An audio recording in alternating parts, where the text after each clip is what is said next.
Got a triceps workout for you today, and this one is fun. We're going to do 6 trisets in this one, and over the course of those 6 trisets, we're going to shift from an upper arm angle relative to torso of nearly 180 degrees to an upper arm angle of nearly 0 degrees at the end. We're going to do this over 2 mechanical drop sets and 1 triset that gets more challenging as it goes. Let's get right into it. So we're going to do 2 sets of our first drop set, and we're going to lead this one off with 6 to 8 reps of lying overhead extensions.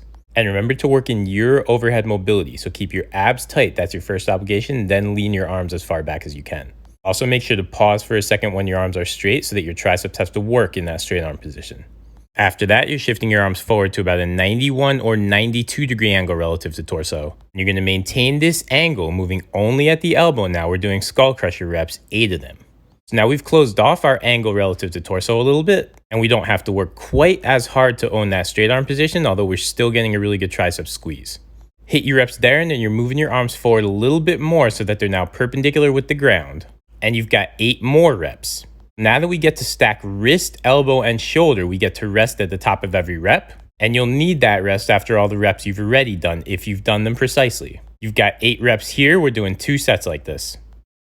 So that first drop set had us closing the angle relative to torso to make things easier as we went. This second drop set is about making things increasingly multi-joint. So we're going to go with a pair of dumbbells on this one, and we're going to lead off with 8 skull crusher reps. And once again, we're trying to work from that 91 degree angle with our upper arm relative to torso. After that, we're going right into 8 reps of JM presses.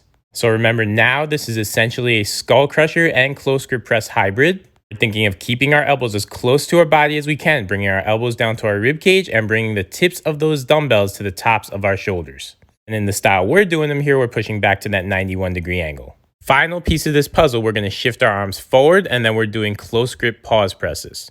Now, as you might expect, this simply isn't going to be enough weight to really load the close grip press as much as we normally would. This presents something of a break, but your job on this is twofold. 1, really get elbows close to torso as much as you can when you're owning that pause. And 2, explode up. You're doing 2 sets.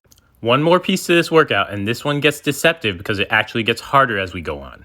We're going to do 2 sets of this one. Again, we're playing for 8 reps at each stage, and it's going to lead with bent over cable skull crushers. You got a slight hinge here. Keep your abs tight as you're doing this. Upper arms are at a 90 degree angle relative to torso. After that, I'm shifting into a true tall kneeling position, so that's abs tight and glutes tight. Thinking 30 to 45 degree upper arm angle relative to torso now. Now moving only at the elbow, I'm doing 8 press down reps. Work to not lean into these and think about pressing both down and away as you press down. We've got 1 shift left in this workout. Now we're going to get our upper arms as close to parallel with our torso as we can, really lock our elbows into our ribs. Then you've got 8 final reps. It's really easy to get cheap here, so focus on owning these and focus on keeping plenty of tension in your mid-back. Technically, this is a press down, but it's also very close to a triceps kickback angle that we're trying to hit, so you have to keep your back live. It will not be easy though. 2 sets and that's the workout. Have fun.